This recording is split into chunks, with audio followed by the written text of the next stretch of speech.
فرصت طلایی برای ساختن آینده روشن. دانش آموزان گرامی که آموزش متوسط را به پایان رساندید و آماده ورود به دنیای مستقل هستید، آیا رویای تبدیل شدن به متخصص موفق و رشته مورد علاقتان را در سر دارید؟ آیا به دنبال دانشگاه معتبر و قابل اعتماد برای تحقق آرزوهای خود هستید؟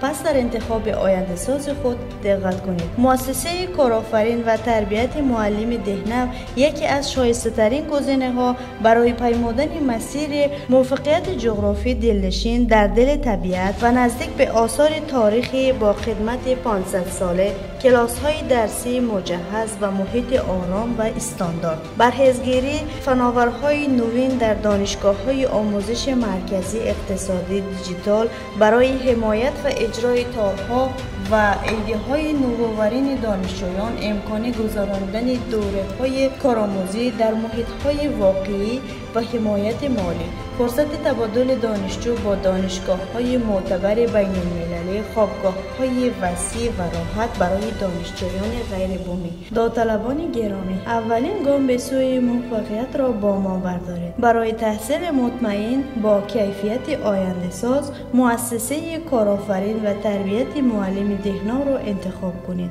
و آینده درخشان را با ما بسازید.